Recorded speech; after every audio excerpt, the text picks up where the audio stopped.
हाँ भाई, तो अगला सवाल आ रहा है आपकी स्क्रीन पे। अब कौन सा? Question number 12। तो 11 सवाल अपन कर चुके हैं, 12वें सवाल की तरफ बढ़ते हैं। लो भाई, ये रहा आपकी स्क्रीन में। बढ़ जा भाई, बढ़ जा। अरे वाह, जोरदार सवाल, समझे अच्छे से। क्या है भाई सवाल?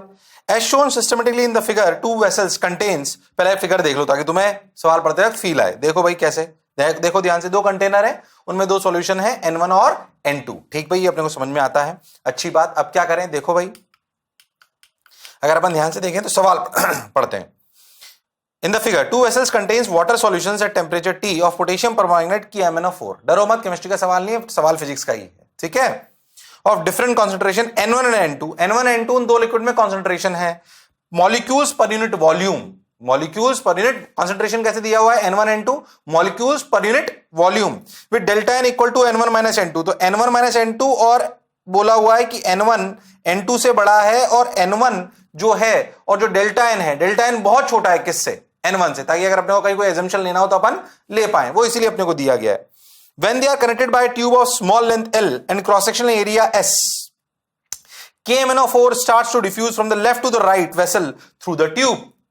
Consider the collection of molecules to behave as dilute ideal gases. ये बहुत इंपॉर्टेंट बात थी, यहीं से अपनी फिजिक्स चालू हो गई। केमिस्ट्री से कन्वर्ट करके फिजिक्स कैसे आई? नहीं तो डिफ्यूजन विफ्यूजन उसमें अलग आता है, किसमें? केमिस्ट्री में। यहां पे इनको डाइल्यूट आइडियल गैसेस मानना है। आइडियल गैसेस आते ही मतलब PV equal to NRT, okay, and the difference in their partial pressure in the two vessels causing the diffusion। ठीक है भाई, और जो उनके बीच में पार्शियल प्रेशर डिफरेंस है, मतलब जो प्रेशर है उनके, जो पीवी इक्वल टू NRT से प्रेशर आएगा, क्योंकि दोनों में N1 N2 अलग अलग है, तो लॉजिकल बात है कि दोनों तरफ प्रेशर डिफरेंस होगा। उस प्रेशर डिफरेंस की वजह से क्या होंगे? Particles diffuse. Okay, the speed v of the molecules is limited by the viscous force. अच्छा, जब पार्टिकल ट्यूब में इधर से इधर, ट्यूब कौन सी है? देखो पीछे, ये देखो ट्यूब जो इधर से इधर है, ये जो इधर से इधर पार्टिकल जा रहे हैं, इसमें अगर ये v रफ्तार से जा रहे हैं तो पीछे एक विस्कस फोर्स लग रहा है, बीटा v। ये उसने बोला हुआ है।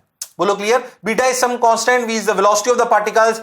Why the particles is getting velocity? Because of the pressure difference. Okay, कुछ तो फील आ रही है सर, कुछ तो फील आ रही है। चलो भाई, on each molecule where beta is a constant neglecting all terms of the order delta N square, which of the following is are correct?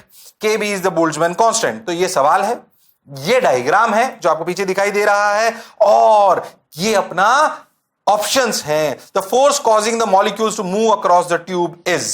तो पहला पार्ट फोर्स बताना है, मन सोच ले क्या क्या करना है। देखो भाई, फोर्स बताना है, फोर्स बैलेंस बताना है, okay. Total number of molecules across the tube बताने हैं, okay. Rate of molecules getting transfer through the tube, rate of molecules यानी कि dN by dt बताना है। तो ये बेसिकली dN by dt हो गया, ये F net 0 हो गया, ये फोर्स हो गया, ओके। और क्या क्या निकालना है वो अपन बात कर रहे हैं। The total number of molecules crossing through the tube पर सेकेंड, यानी कि N पर सेकेंड बताना है, जो क्रॉस कर रहा है। एक बार सवाल करने से पहले अपने को चारों ऑप्शन जहन में होने चाहिए, ताकि अपन अच्छे से सोच पाए।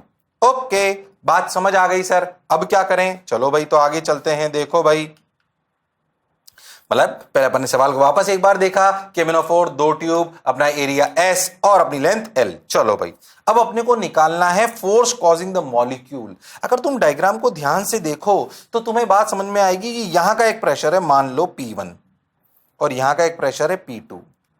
तुम्हें नहीं लगता कि जो फोर्स इधर लग रहा होगा, जिसकी वजह से चल रहा होगा, उसने क्या पूछा है पार्ट में? देखो ध्यान से, उसने क्या पूछा है पार्ट में, मतलब ऑप्शन में देखो सवाल क्या पूछा है, ध्यान से देखो। सवाल उसने पूछा था force causing the molecules to move across the tube. कौन सा वो फोर्स है जो इधर से इधर धकेल रहा है? क्या ये दोनों ट्यूब के बीच का प्रेशर डिफरेंस है? हां सर, ये दोनों ट्यूब के बीच का प्रेशर डिफरेंस है जो उसको फ्लो करा रहा है। प्रेशर डिफरेंस की वजह से फोर्स आया, फोर्स की वजह से वो चला, तो प्रेशर डिफरेंस इनटू एरिया। हां, कुछ तो बात समझ आ रही है। क्या यहां पे अगर प्रेशर P1 है, यहां पर P2 है, तुम्हें नहीं लगता P1 minus P2 into S is the force?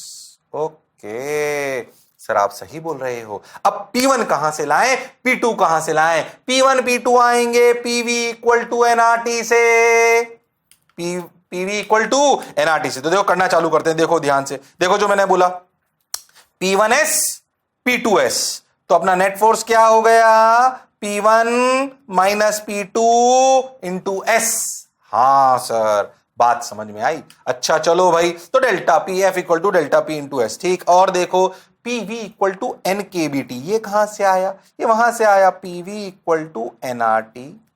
जानते हैं आप सब लोग? हाँ, PV equal to NRT. N क्या होता है? नंबर ऑफ मोल्स, जिसे लिखते हैं total mass upon molecular weight into R into T. क्या पीवी इक्वल टू को लिख सकते हैं total number of molecules N into, ध्यान से देखो तो, mass of one molecule, mass छोटा M basically mass of one molecule, M E मान लो, जो तुम्हें मानना मान लो, मास ऑफ वन मॉलिक्यूल। क्या इसको ऐसे लिख सकते हैं, इस वाले एम को? हाँ, और बड़े एम को क्या लिख सकते हैं? एन तो टोटल नंबर ऑफ मॉलिक्यूल्स हो गए, बिल्कुल सही। एम क्या हो गया? एक मॉलिक्यूल का मास। एम क्या होता है? एक मोल में जितने पार्टिकल है उनका मास, बिल्कुल सही। तो एक मोल में क्या होता है? एवोगाड्रो नंबर, बोलो क्लियर, जिसे अपन एन ए बोलते हैं, तो उसे भी लिखेंगे N A into M into R into T. M ने एम को मार दिया। आर बाई एन ए क्या होता है? आर बाई एन ए होता है बोल्ट्जमैन कांस्टेंट के। तो देखो PV equal to N K B T, Boltzmann constant into T. ये इक्वेशन यहां से आई। वेट बड़ा एन इज व्हाट? बड़ा एन इज व्हाट? बड़ा एन इज नथिंग बट, बड़ा N is nothing but number of particles present. Okay, अब देखो बड़ा एन बाई वी ही क्या N1 है? हाँ, क्या number of molecules per unit volume, और उधर की तरफ क्या N2 है। तो जब इधर इक्वेशन लगाएंगे तो देखो P equal to N by V K B T equal to P equal to N K B T. तो जो इक्वेशन लगाएंगे वो लगाएंगे P equal to N K B T, where N is what? Number of molecules per unit volume, KB is what? Boltzmann constant, T is what? Temperature. Okay, P equal to N K B T. Okay, let's move ahead. Okay, कैसे? देखो भाई, P1 की value क्या हो गई? P1 की value हो गई N1 के बी टी। P2 की क्या हो गई? N2 के बी टी। इधर और इधर अलग अलग, तो जो प्रेशर डिफरेंस आया क्या वो ऐसे लिखा गया? क्या N1 माइनस N2 के बी टी एस बाहर आ गया?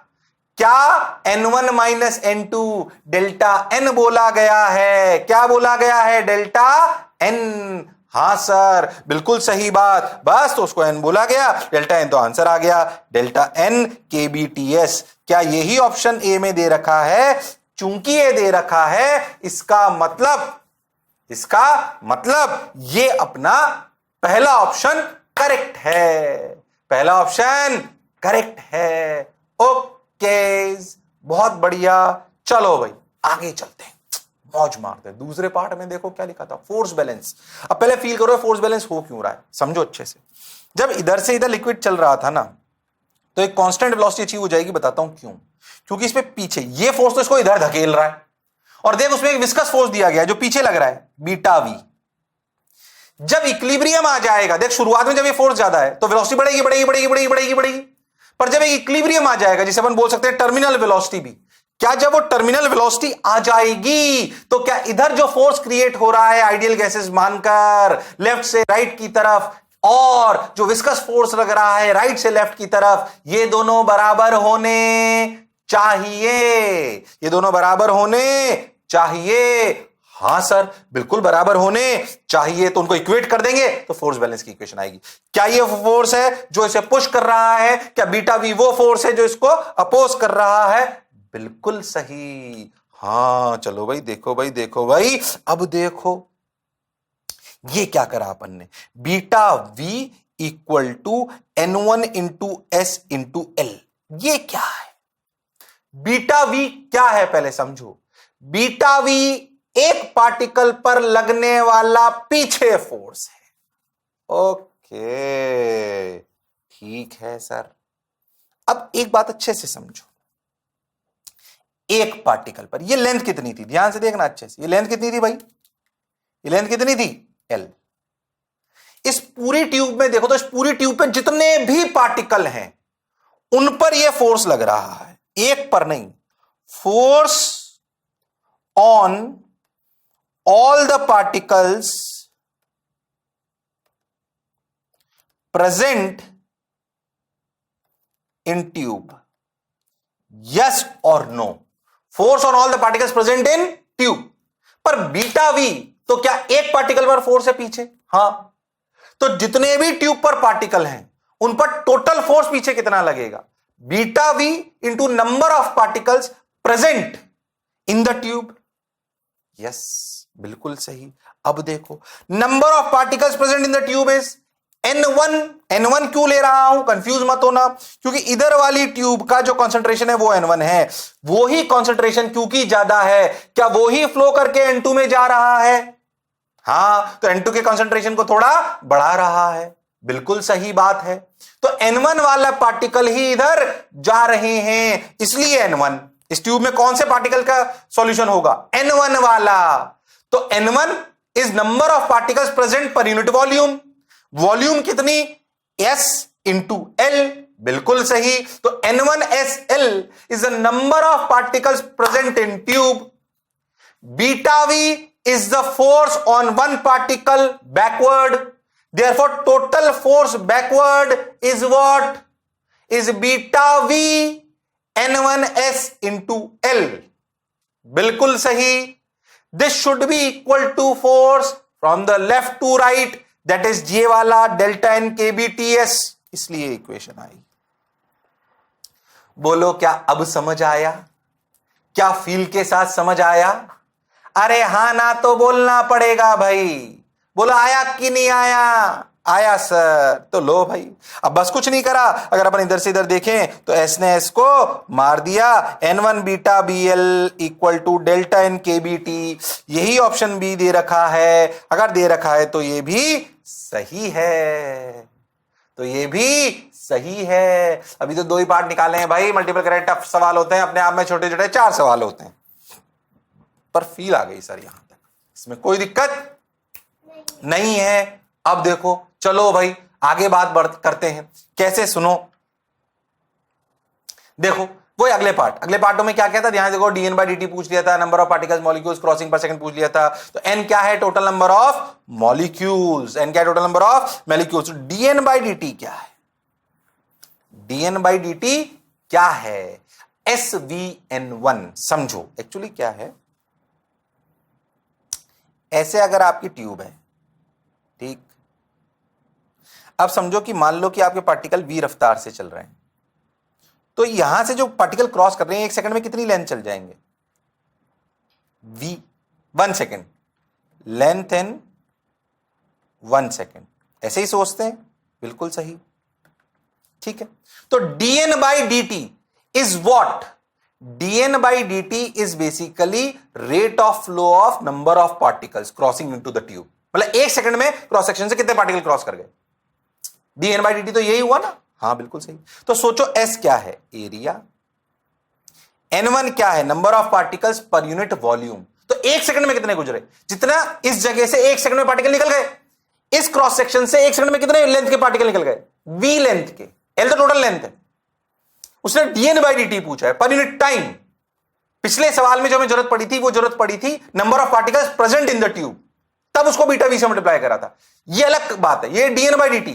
dN by dt से number of particles crossing and cross section area per unit time. तो 1 सेकंड में कितनी लेंथ यहां से गुजर गई? V into L is the volume into N1. क्या ये बात समझ आई है? अरे हां ना बोलना पड़ेगा भाई. अरे सोच लो. अरे पक्का. अरे शर्मा तो नहीं रहे हो? चलो भाई, फिर कह रहा हूं काम की चीजें पढ़ा रहा हूं, बढ़िया ध्यान से. अच्छा भाई, तो S की वैल्यू अपनी dN by dt equal to, अरे dN by dt equal to S into, ये कहां से आया? V पीछे से आया. देखो यहां से, ये यहां से आया. ये देखो, ये यहां से, ये V.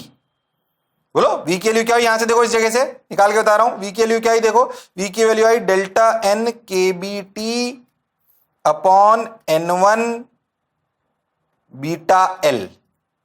Delta N KBT N1 beta L. अब इसको यहां डालोगे, delta 1 KBT N1 beta L, देखिए N1 और ये N1 ये कट जाएगा, ये इसलिए डायरेक्ट लिख दिया गया है। हां सर, तो पीछे से v ले आए तो क्या dn बाई dt की वैल्यू आ गई? बिल्कुल आ गई, dn बाई dt की वैल्यू आ गई। ओके, तो अपनी ऑप्शन सी आ गया। हाँ, ऑप्शन सी क्या था? फटाफट फटाफट पीछे देखो, चलो चलो चलो चलो चलो चलो। हाँ, total number of molecules crossing the tube पर सेकेंड। और dn बाई dt तो पूछ रहा था, अरे dn बाई dt तो पूछ रहा था, तो number of molecules crossing across tube पर सेकंड तो अपन ने निकाल लिया। क्या ये पीछे से आंसर मैच कर रहा है? ओके कर रहा है। लो भाई, लो भाई, मजा आ गया। हाँ सर, ये आ गया ऑप्शन सी। ऑप्शन डी में क्या पूछा था कि समय के साथ डेल्टा एन बाई इसका क्या हो रहा है। अगर तुम ध्यान से देखो तो समय के साथ डेल्टा एन घट रहा है, क्योंकि N2 जैसे से ये N1 वाला इधर से इधर जाएगा N2 के कॉन्सेंट्रेशन को बढ़ाएगा तो डेल्टा N घटेगा, तो dN by S delta N decreases with time, so number of molecules decreases with time. अगर डेल्टा N घटेगा तो क्या dN बाई dt भी घटेगा? हाँ, यानी कि रेट ऑफ जो flow of number of particles per unit time है वो समय के साथ घटेंगे, क्योंकि इधर का कंसंट्रेशन भले उतना का उतना रहे पर इधर N2 जो है वो बढ़ता जाएगा। हां, तो वो घटेगा। बोलो क्लियर? इसका मतलब डी ऑप्शन गलत है, इसका मतलब डी ऑप्शन गलत है। क्या मेरी बात क्लियर है? हां सर, बिल्कुल सही। लो भाई, ऑप्शन डी नॉट करेक्ट। तो कौन कौन से ऑप्शन है? ऑप्शन है अपने ऑप्शन है 4। कौन से? लो भाई, ये वाले। उसमें से ए सही है, बी सही है और सी सही है। ए सही है, बी सही है, सी सही है। For more videos and live lectures on the JEE, click on the subscribe button now.